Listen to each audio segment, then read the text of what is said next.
Hi there, everybody. Welcome to the 62nd edition of a Long Time First Time. It's a call-in movie review show where you can join me and Tatum and review a movie that you just saw for the first time. Not new releases, anything over 3 years old. You can come chit-chat with us, talk about some movies. And hey, I said his name earlier. I'll say it again. Tato's here. Tato, how you doing?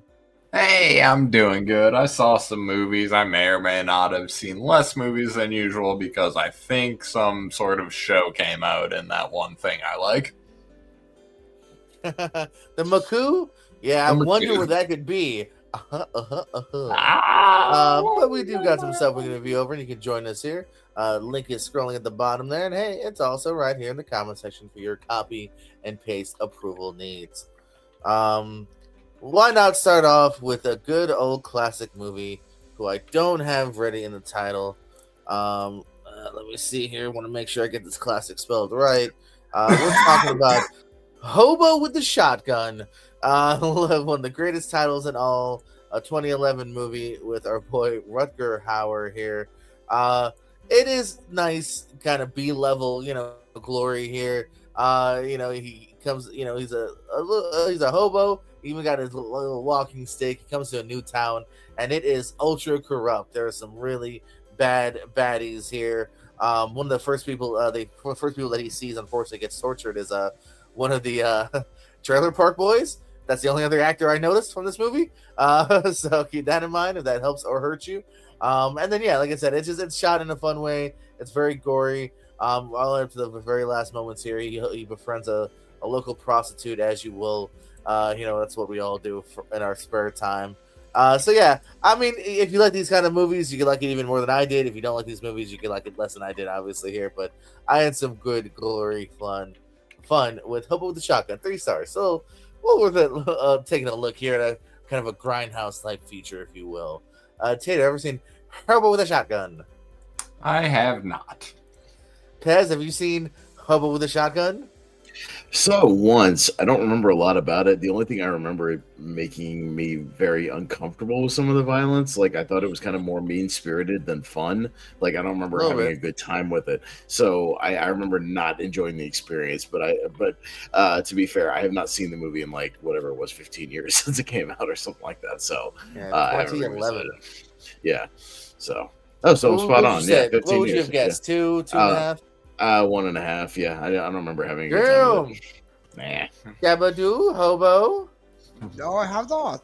Brian hasn't seen Hobo with a Shotgun. I'd like to double check. Tato, what'd you see this week? Well, since I was covering that old Bruce Wayne fella, I decided to do a first-time watch of the 1993 animated Mask of the Phantasm. Obviously, if you've seen the show, you know what you're getting into here. The movie does have a bit of a slow start, but it is a really, really good, for me, unique take on the origin story. Like, in that you get to see Bruce invent the bat without having to see Martha's pearls, which at that point hadn't been done to death, so really clever on them, like, foresight-wise, avoiding that. And then you also don't have to do the trappings of having the whole movie be an origin story because of the flashback nature of it. It's just a really good way to show the origin in a short time span while also having a veteran Batman movie at the same time. Like I said, it took about a half hour to really get going for me, but really pops off. Joker shows up a little later than I think one might expect. I had read I'm pretty sure I knew he was in it, but I started to question it about halfway through. I'm like, man, does Joker show up in this at all? I need me some Mark Hamill. And then he pops up right when I start questioning it. So again, well done there. Really great performances, obviously, from Kevin Conroy and Mark Hamill, as always. They are those characters, and the rest of the cast is really good. I would definitely go so far as to call this the best Batman movies of the 90s. I have 4 stars here. Pez, thoughts on Mask of the Phantasm? I've never been as high on this movie as everyone else seems to be for whatever reason. I don't find the Phantasm story terribly interesting in that movie, and I find most of the movie kind of boring. Actually, I just don't think it's very exciting with the sideline and the Joker. And the performances are fine, but I've never really understood the hoopla around this movie. I think there's episodes of the show that are way better than this movie, like a lot of episodes from the show that are way better than this movie. It's never been above about a 2.5 for me, honestly. I think it's perfectly fine while you're watching it, but there's stuff in the show way better than this movie. What do you think, Brian? Yeah, I'm as simple as Austin. I do enjoy the film, not as high as other people are, but I'm at three stars for this. Slightly less. Fuck you, Jonathan. What do you think of Mask of the Phantasm?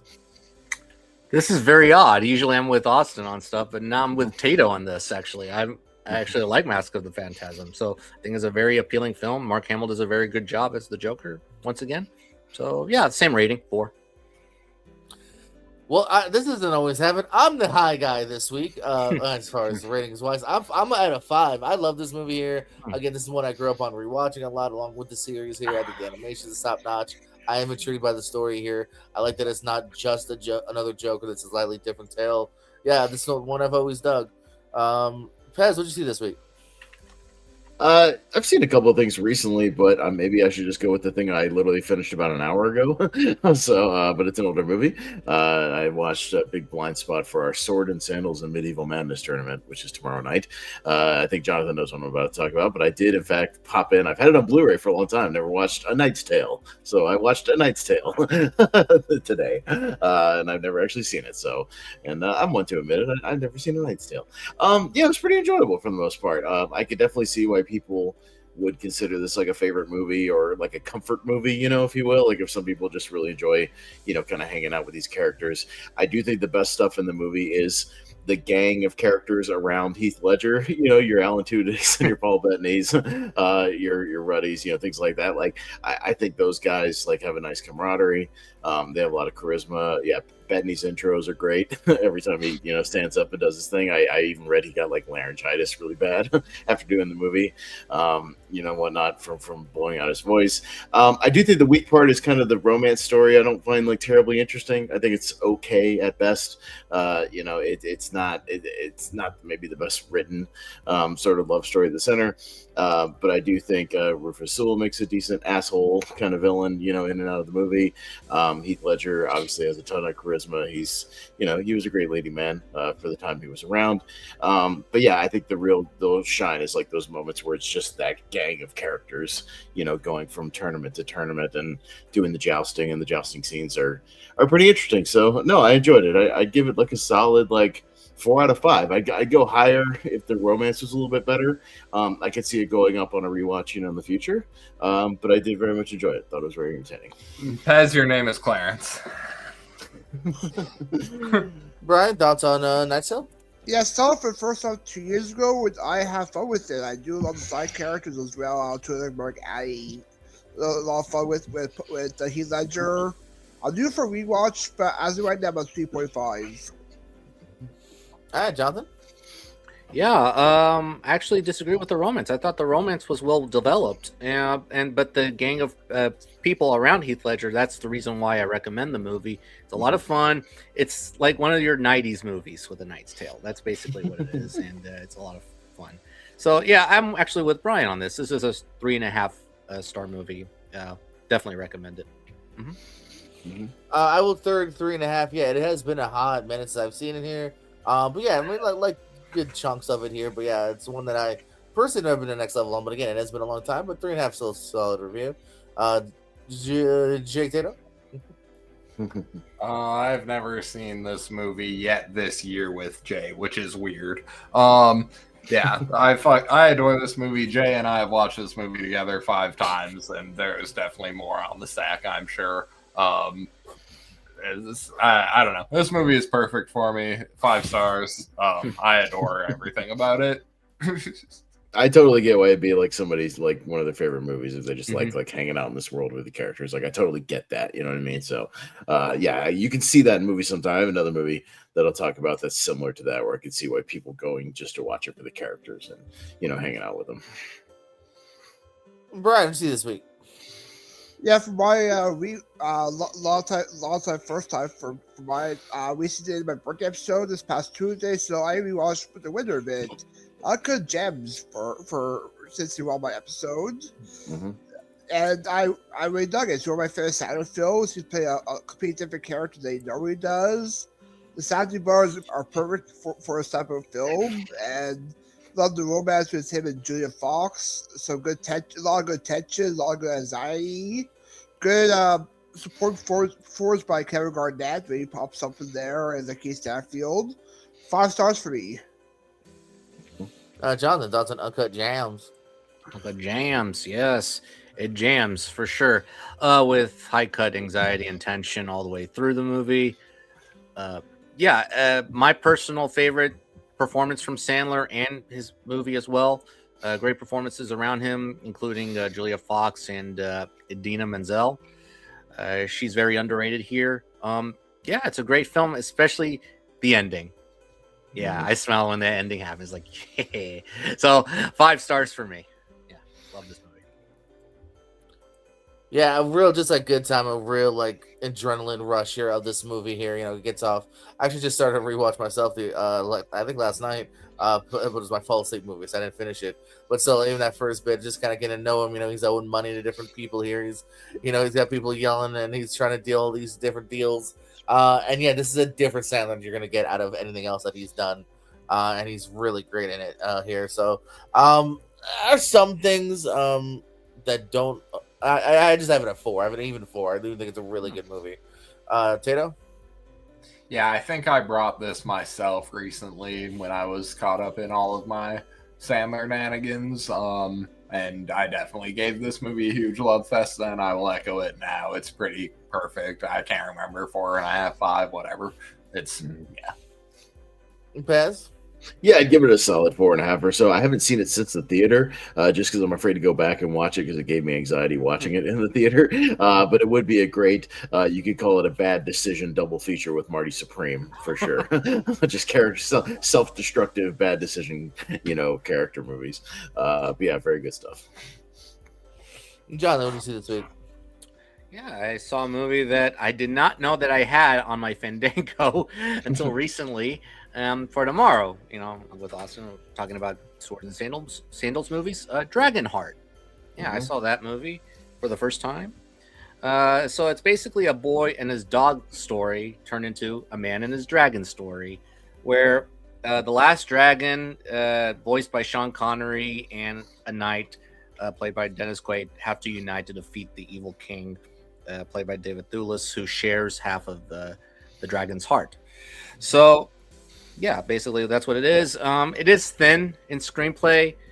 Basically just them trying to defeat the evil king. That's it. Doesn't go into real depth about the plot, but the saving grace for me is the relationship and the camaraderie between the dragon and the knight, and it's very well done. The CGI, it's fine, but I like Connery's voice performance very much. It is bass heavy at times, but it's lighthearted and humorous, and the great Randy Edelman score, that we hear a lot back in the day, with the trailers and all whatnot. But it's nothing too special, but it's fun. So 3 out of 5. I feel like I might have seen this as a kid, but if I did, it's been too long. Tato? Yeah, I vaguely recall Buddy really liking this movie and showing it to me once, but I definitely don't remember it. That was 20 years ago. Pez? I'm definitely due for a rewatch. I know I saw it a couple of times in the 90s. Like I've rented it from Blockbuster a couple of times as a kid. Saw it on cable here and there.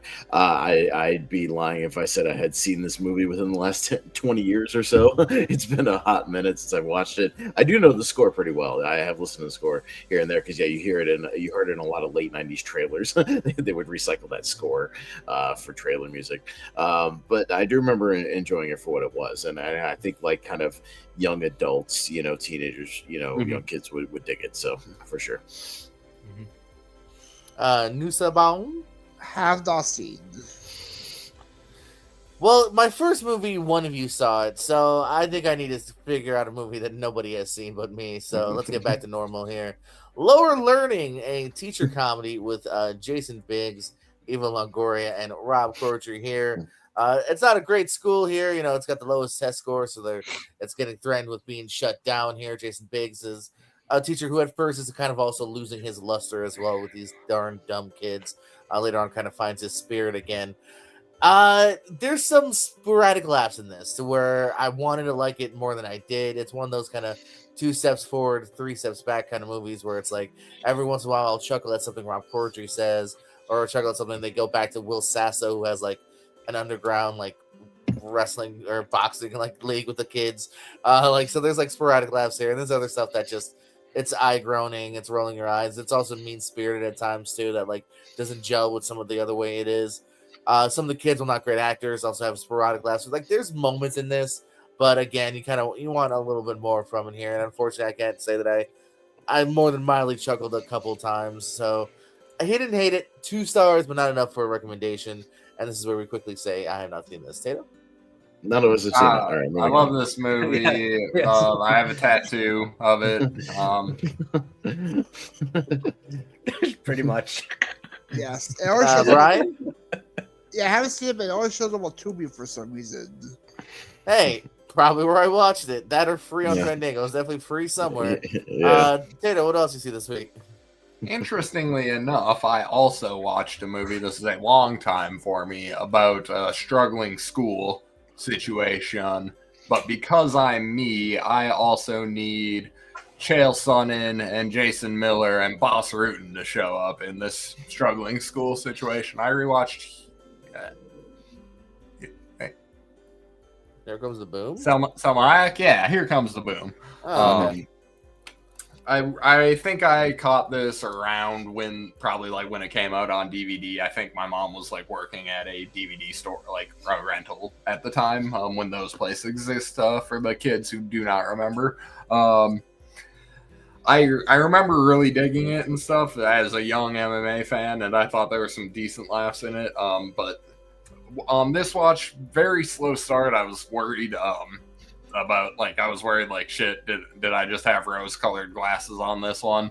But it does start to pick up. It gets a few more laughs in the back half when he starts getting the fighting on. The cameos are really fun, I think. Most of the fighters, they're on for 2 seconds, but they get a good job in. The Chael Sonnen tapping joke is really funny if you know Chael, and tapping or not tapping, potentially. Kevin James is pretty fun here. Salma Hayek is good by virtue of being Salma Hayek. She's just good at fucking acting. Henry Winkler is a joy in this movie, as he usually is when he shows up in these types of things. He just gets good off-putting Henry Winkler type jokes, as well as he gets it's not as good as Click. It doesn't hit quite as hard, but he does get a good heartbroken moment because Henry Winkler is just really good at having his heart broken. But my favorite part of the movie is probably Boss Rutan. I think he could do more in this realm, more comedic acting. He's not as charismatic or as Cena or anything like that, but I think he is very funny, probably funnier than he has any right being. I think we've discussed it when he pranks Morrow with Crow Cop is hilarious. Poor Morrow Ronaldo. But yeah, the MMA, very good in the movie. There aren't really a ton of laughs, which is unfortunate. But like I said, there are fun ones there, especially for MMA fans. I was between 3.5 and 4. I am being nice today. I feel like I'm going to go 4 stars on it. This and Phantasm, same score. Pez, what you think of Here Comes the Boom? I actually do think it's kind of underrated. I think there's some decent heart kind of at the center of the story. Like it's one that actually gets you kind of as it gets going. I think the slapstick comedy is kind of the weakest aspect of the movie when they go for that. But I actually think the core story is pretty decent. I think the fight scenes are actually fairly well done. Yeah, especially in the second half of the movie, and I think the performances are all right. So I've always kind of recommended it. I said it's better than you might think it is. I'm not saying it's like great and amazing. I'm still like a 3 out of 5, but it's not bad. I think from what you can watch the trailer and be like, yeah, this is going to be really shitty, but it's actually better than you would think it is. I think it's a solid little movie. What's your score? A 3 out of 5. I go like 3. Yeah, it's like Brian? I don't know. Yeah, I'm due for a rewatch. It's been a very long time since I've seen it, but I remember enjoying it. I agree, Henry, because my favorite part of it. I done the chemistry with James and Hayek as well. I'm at 3 stars for this one. Jonathan? Yeah, I haven't seen it since it came out, but I do remember liking it. I was like very surprised by the movie because the trailer was terrible. But I was like, oh, this is actually not as bad as I thought. So yeah, I'm due for a rewatch as well. So I'll give it 3 out of 5. Yeah. I'm also very much in agreement with 3 out of 5. Yeah, no, I like that this isn't. I feel like the only reason it's underseen, underliked, I think, is because people just assume it's going to be more slapsticky and more like Kevin James. No, like this is a better version of Home Team, another movie I think is kind of underrated from Kevin James. Where like, no, there's actually just enough like stakes and heart, and like it's not over the top in a way. It's also unfortunately not egregiously funny either, to where it is more than 3, but it is a solid like recommendation as well. I will not rewatch though. I have too many other movies to watch though. Pez, what'd you see? Yeah, I got 2 other ones I can talk about from our Paxton Pullman tournament versus that we did a while back. So Jonathan might know the 2 I'll bring up, but I'll start with I'll maybe end on the highest one. But I'll start with While You Were Sleeping, the Pullman of the 2 from 1995, which I watched. Yeah, kind of a little blind spot rom-com here. Yeah, people forget Bill Pullman was kind of a rom-com guy in the 90s. Did quite a few of them, and this is one of him and Sandra Bullock. Yeah, it's got a plot that like only a 90s rom-com could have, where it's just like a series of misunderstandings of like, she likes this guy is Peter Gallagher, and then through an accident on the subway and her going to the hospital, she gets misunderstood as being her fiance, even though she's not, but she kind of rolls with it because she really likes the family camaraderie. And that's the real core of the movie that I think is the funnest part, is the grandparents in this movie, Peter Gallagher's kind of family. It's played by, you got Peter Boyle, Jack Warden, Glynis Johns, and Nicole Mercurio, and they are a lot of fun. Like the scenes with them are a riot. Like they're a really, really fun little unit here, and bring a lot of the laughs. And then I do think Sandy and Bill actually do have good chemistry, as he kind of suspects that she's not who she says he is, but can't really prove it. But in the process, kind of start falling for each other, and it works out. So yeah, it's got one of those plots that like a few conversations would solve everything. Sandra Bullock has a job in which she could no way afford the apartment she lives in, just being like a subway clerk. That typical like rom-com cliche. So it's got some of that stuff in it that bogs it down a little bit, but it's still a very charming movie. And again, I could see why this would be a comfort movie for people if they just wanted to hang out with this family and hang out with these characters, because they do have a lot of rewatchability in that aspect. So, but I did overall actually have a lot of fun with it. So it's a good like kind of 3.5 or so. I think it's a pretty solid movie. But I enjoyed it. Brian, what you got? Haven't seen. Jonathan? Oh, it's an adorable film. I like it very much. Yeah, it's like you said, it's a comfort film. You can watch it during the holidays. But hey, it is kind of it's a secret kind of Christmas movie. There's some Christmas stuff going on in that movie. Yeah, and also I think a snowstorm is coming again, and you can watch it during that as well. Yeah, it's a warm comfort movie. Yeah, I like it very much. It's 4 stars for me. Mm-hmm.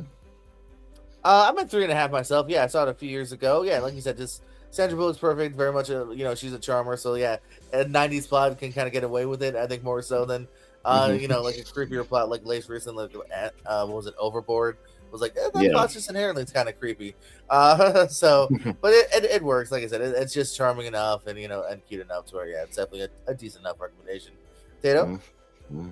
Yeah, she fixes the kid's speech impediment in Overboard. It's adorable. We'll go with I have not seen this. Brian? Yeah, my next 2 are from the F tier episode with T-Recker. My first will be John Woo's favorite movies, Face Off for the first time. Yeah. Okay. Yeah, Face Off was the first time I watched me. I heard lots of good things, and I had fun with it. Actually, John Travolta, whenever he becomes Nick Cage's character, is having a lot of. Not just Nick Cage playing John Travolta's having a lot of fun there. Well, predicament. I do love the action sequences. This is the good area, good part of training Nick Cage. John Travolta's having fun playing Nick Cage, playing John Travolta. There you go. And yeah, the romance there, the last act gets you emotional when he finds out about the kid. Reminds him of this kid that he lost. I'm at a 4-star movie for this. Jonathan? This is a bonkers movie. Yeah, it's one of those bonkers 90s action movies that I rewatch a lot. Great Cage, great.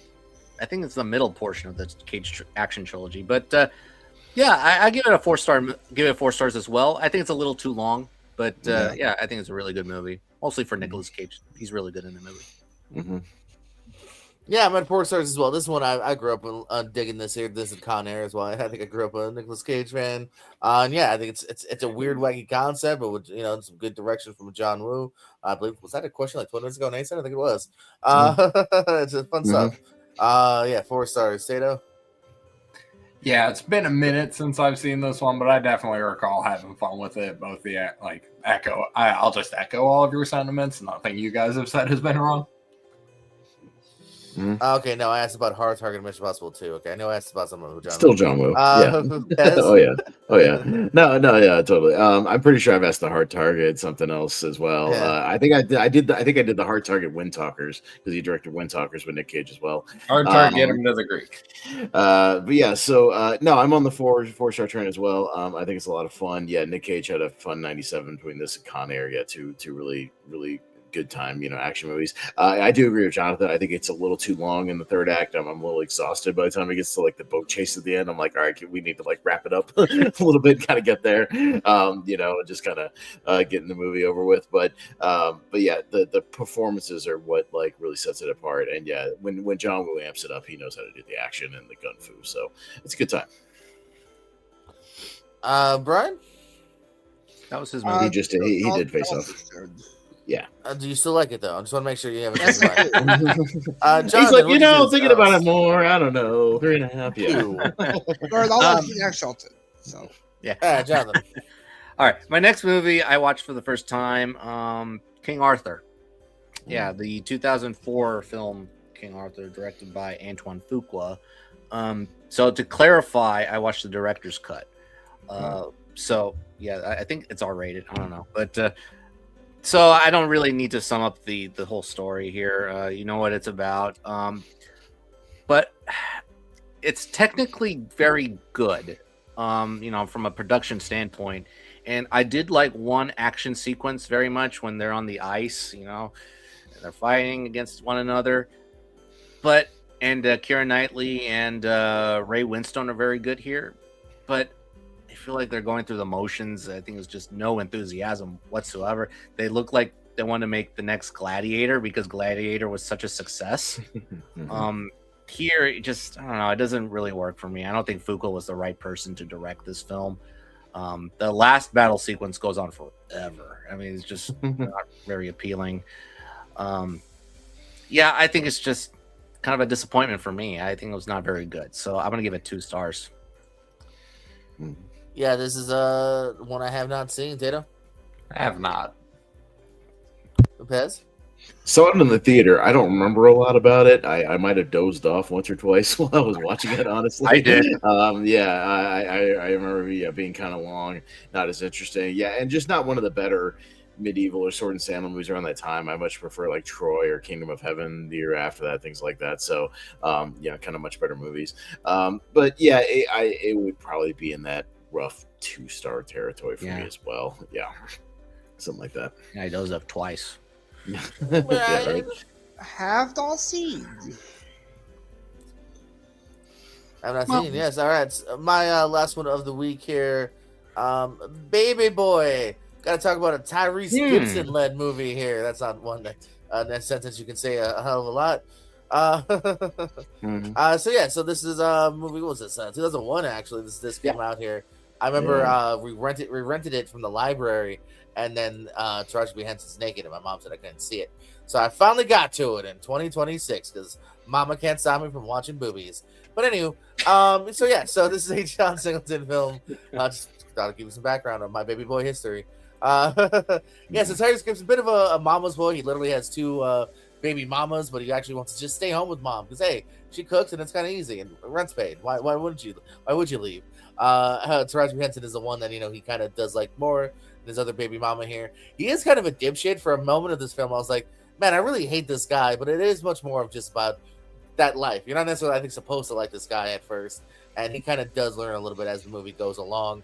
I thought the best bits was between him and Ving Rhames, who moves in with them, and he's obviously territorial and a bit cautious of this new guy with his mom, mostly just because he also just doesn't want his life kind of altered, if you will.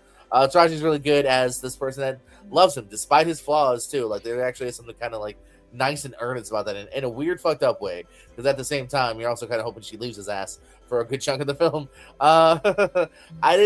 His best friend, who I feel like is more in sitcoms, I didn't love his acting. It's Omar Gooding from Smart Guy. He was on Smart Guy, if you remember that. Must be why. And then he was on Hanging with Mr. Cooper. And then he also hosted Wild and Crazy Kids on Nickelodeon in the 90s. So yeah, he was like around like the younger stuff. Yeah, it's hard to take him seriously. A hardcore guy. He is playing like the harder friend too. Like Tyrese is willing to like hold people up at gunpoint, but I think he also kind of shows from the get-go that he's also not gonna necessarily kill anyone, if he for the most part. And so his friend is a little bit harder, but he took me out a little bit here. I thought they could have, because I haven't even thought about that dude until you mentioned those shows. Because I only looked up his letterbox, and I was like, oh, okay, because I didn't look up his TV filmography. Snoop Dogg's decent as he is Cuba's brother, by the way. Back. He's related to Cuba Gooding Jr. I see that now you said that. I think I even noticed that on Letterboxd. I was like, oh, he must be related. Yeah. Or Taylor Lore, one of the two. Well, it was Gooding. How many Goodings? Leave me alone, Tatum. So I don't know. In the end, though, I'm gonna give it 3 stars. Like I said, it was an interesting look, kind of into that world. I was at least invested too. Snoop Dogg shows up as the boyfriend who doesn't want to leave now, and there's some interesting things that happen from there too. And I really like Ving Rhames a lot, actually, and Tyrese, who I disliked, but I think you're supposed to, so technically did good as well. Tato, baby boy, have not seen. We'll get to. Pez. Another one that I know I rented and saw in like 2002 for Blockbuster, but I don't remember a ton about it. I'm due for a rewatch. I know Jonathan knows. Didn't they just put out a John Singleton like Criterion set that has this in there? I think. Yes, really. Yes. Boys in the Hood, Poetic Justice, and Baby Boy. And Baby Boy. It's like a Singleton kind of hood classic sort of box set. Yeah, coming out on April. Yeah. So. I don't remember a whole lot about it. Honestly, I don't even know if I could rate it. I don't remember. No, you're fine. Yeah, if it's been 20-something years. Brian? Yeah. Have not seen. And Jonathan. And having said that, I have not seen this movie. Yeah. All right. Well, I kind of had a half watch there. I'll take it. Tato, you got anything else, or just watch Wonder Man? Just watch Wonder Man. Give a quick out of 5. Quick score. Go. 4 or 5. That's very confusing. Pez, what else? 4.5.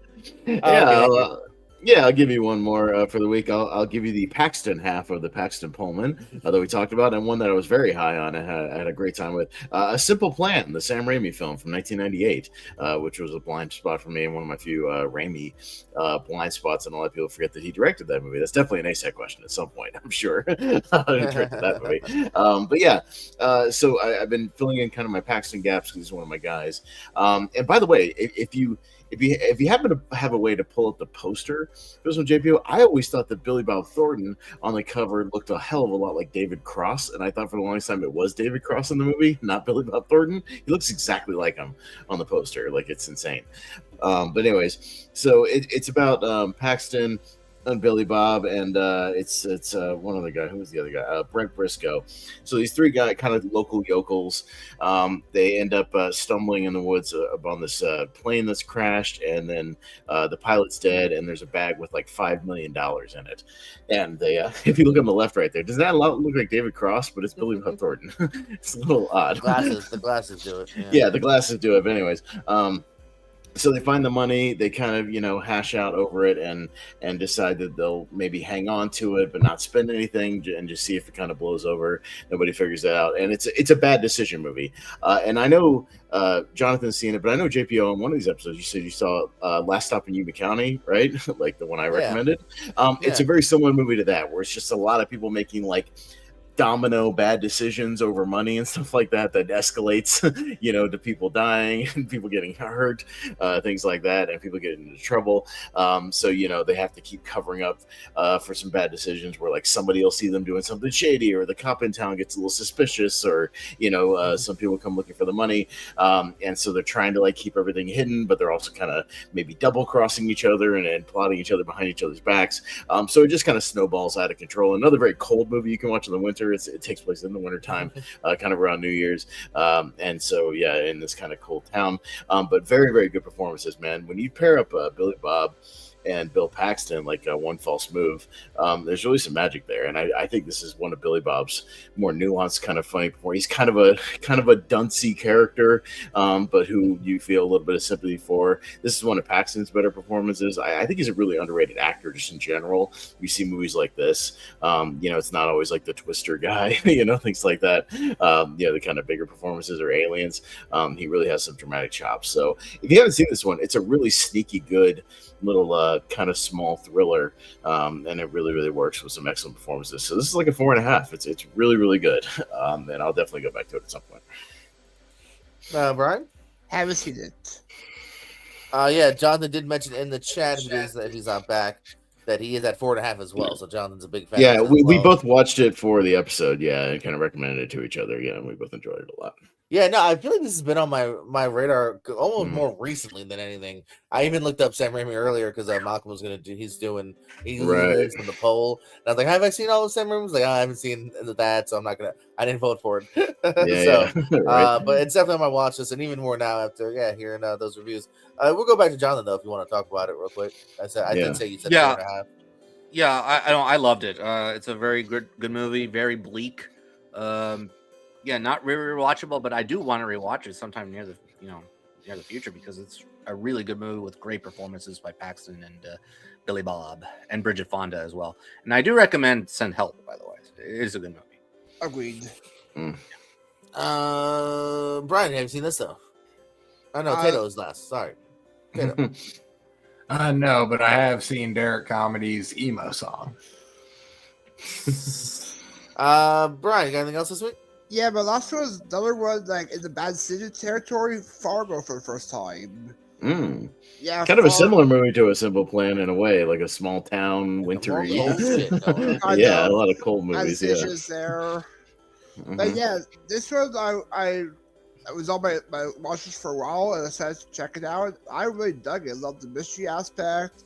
Fast McDorris played a great character. Marge Gunderson, Dodge and all.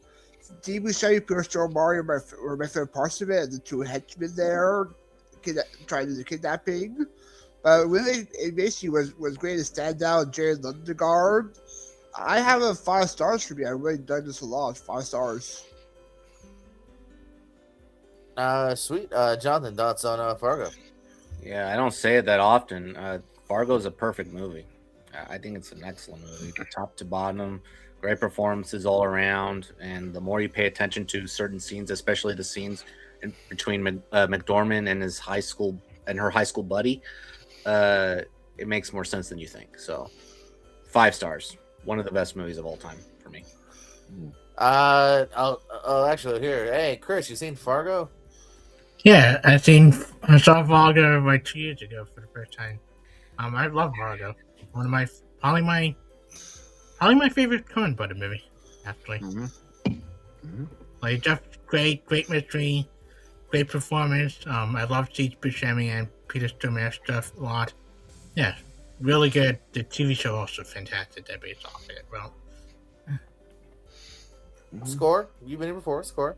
5 for me. I'll be the harsh one. I'll give it a 4 stars. That is really good though. Tato? Yeah, I've seen Fargo. It's still right there. Also, I also have seen the movie though. It is pretty fucking funny. I used to live up by Brainerd, and now I live in Fargo, Moorhead. So, I apparently am just destined to live forever with this film.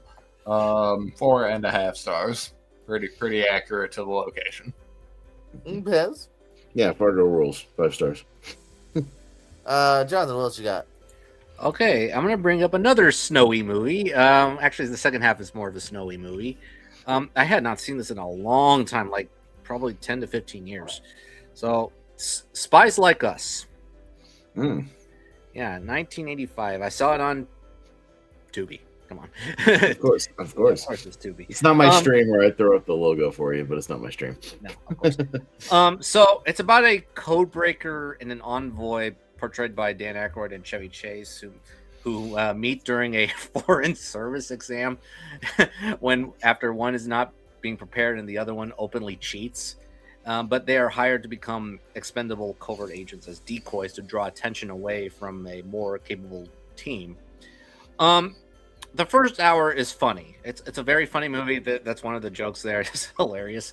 And it make me lose it a little bit. But the last 35 to 40 minutes where they're spending time in that snowy mountains, I forgot what it's called. I think it's called Pamir Mountains. I think it loses momentum in both the laughs and plot. I think that the plot is a little too thin for my taste. Regarding the espionage premise, it's okay. John Landis directed this movie, but even though the jokes underdevelop in the second half, I think it's an overlooked 80s comedy that is just fine. I think it's fine enough for you to watch, just say you have a good time. So I give it 3 stars. Chris, thoughts on Spies Like Us? Have not seen it. Are you I haven't seen it either. Tato? No. Pez? Yeah, I've seen it. It's a dad comedy. I saw this with my dad a couple times. Yeah, me too, On TV. This is a total dad movie. Yeah. I've seen it a couple of times. I do agree in that it's actually similar to Stripes, because Stripes has like a funny first hour when it's all like the boot camp kind of them hanging out, doing the army stuff, and then when they get to like the mission at the end in the third act, it's not as good. It's kind of similar where it's like the training is fun. Yeah, the initial stuff where they're getting ready, for all the missions are great, and then like the actual mission is like okay, and the comedy there. The third act, not as good. So, but it's similar to Stripes in that way. But you can have enough fun with it. And Dan Aykroyd and Chevy Chase have good chemistry in it, and there is some good laughs to be had. So it's a solid dad comedy from the '80s. I recommend it. I give it like a 3 or 3.5. It's pretty solid. Brian? Haven't seen. Alrighty, and I'm starting to think you're doing this on purpose. Welcome to the Chris Diaz Show. What did you see, Chris? I got 3. Well, make it quick because me and JPO got to do Lonely Marks before. You know what? Then I just do 2 because I know the third one you don't like Pets.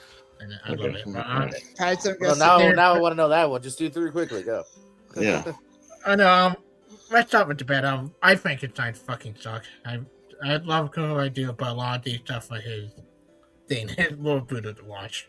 I love Frankenstein as a character. It's thoughtful, futuristic version of Frankenstein, and just bad. Gargoyle and Frankenstein should not miss in the movie.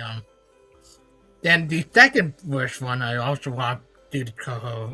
Hold on. Yeah. 1 star for I Frankenstein. Thank you. Go on. And then the other bad one, I love Coho once again. Blonde, the other Resident Evil movie I have not seen. Resident Evil: The Final Chapter, where they should have ended a long time ago. Early in that franchise, awful. I am a Resident Evil person. This is not how you do Resident Evil. It's just sucks. The England, I feel bad for I'm sorry, that caught me. most of the characters for the video game doesn't even pop up in the final one. Suck. The rest is just like Alice, and then everybody else is a random character and doesn't matter. I just hated it. 1 star realm. Yikes. And I know Pat's hate this, but I am rewatching this due to another certain group of mine. I'm writing a transcript for Paddington. I rewatched Paddington like this past week. I can't get away from this goddamn bear.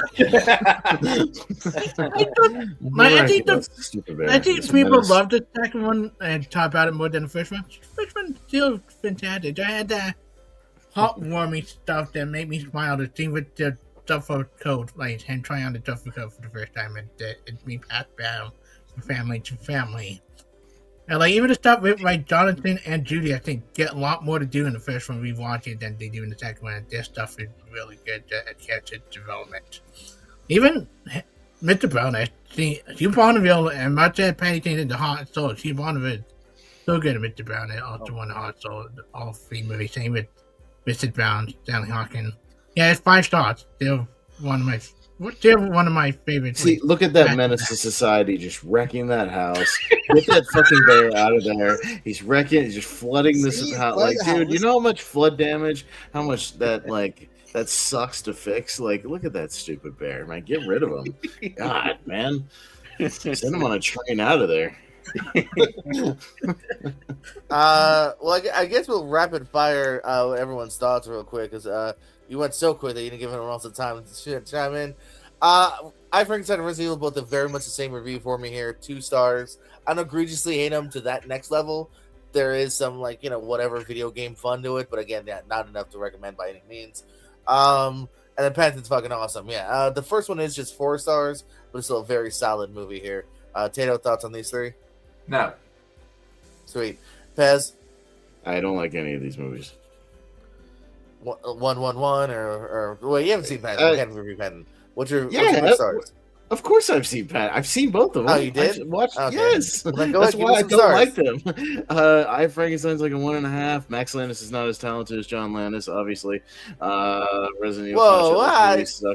Watch his wrestling short. It's great. That dude's also a creep, like a sex creep. Like, go look it up. All right, then never mind. Sorry. He got canceled like 10 years ago. So catch up with the times. I'm still subscribed to his YouTube channel. He still makes content. I didn't know that. Oops. Sure. Those Resident Evil movies, I tapped out after like the 4th one. They're not worth it. And then Paddington, I think it's fake wholesome. I think what Paul King does with those movies is like fake heart, like it's trying too hard, and it annoys me. It annoys me. Yeah, it's not earned. It's like, look at me, I'm cute. I'm hilarious. No, you're not. Go away. I don't like you. How many stars? Like -1. Oh bullshit, Brian. Bullshit. Yeah, first off, I like how Diaz came in bashing 2 movies that gave 1 positive review afterwards. But yeah, I haven't seen the first 2 films, but the first Paddington film is I have a 4 stars. I like Paddington 2 is much better. So Paddington first one is at 4 stars. We need to get you guys in a room. We got to get you guys to make up. Jonathan, thoughts on these 3 classics? I Frankenstein. I remember it sucked. I do agree. 1 star. Haven't seen Final Chapter. Paddington. I do have a 4 stars. It's very good. Yes, the scene within the household. Those are the weakest scenes. I will agree, but the rest of the movie does work. Yeah. I actually like Nicole Kidman as the villainess. Nikki Kids, great movie. We all agree. Paddington 1 is fantastic. Tato, plugs, parting words. Lights out trivia. We got trivia stuff. I have been a little lean on that. I need to get back into I just got to sit down and write. I will do that soon, I promise. But Movie Battleground has been going on schedule. Last week we had Chad Webb versus Jacob Cameron coming out. I am not 100% sure what is on the stack for next week, but there will be one uploaded. Pez? Yeah, mostly over on the Movie Hero Network. We have a Movie Hero Network Facebook group. I'll be dropping the link for the Lonely March Wrestling podcast, which will be going in just a few minutes, actually, just me and JPO tonight with a special guest. And then, we'll be doing just a kind of a quick show running down the Royal Rumble. So if you want to get some preview of that, some predictions, and all that good stuff, come join us over there. We'll run it all down. And then me and JPO will also be taping some Why We Love Horror stuff tonight, some kind of mystery horror thing. We don't know what it is. So I'm sure it'll come out on Friday, I guess. Yeah.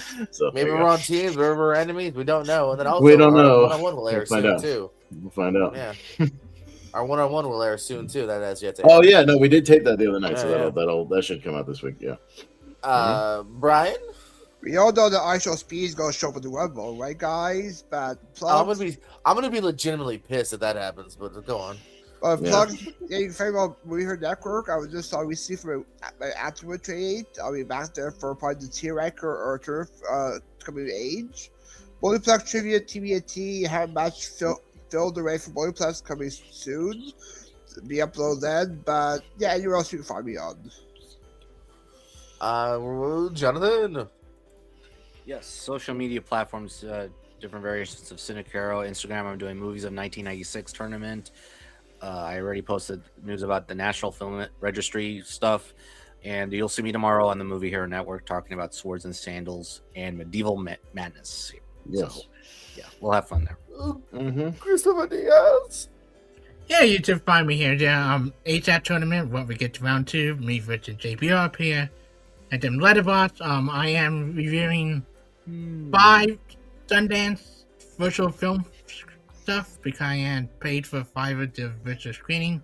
So I have my review. I have my rating up for Chase Summer so far, and then I will have a bunch more up this coming this week because I had to watch it till Sunday. And you can find my rating for Send Help up there, well. So, but thank you for having me on. Well, guys, that was Live 2. Thanks for watching. We love you more than you'll ever know. Tune in next week.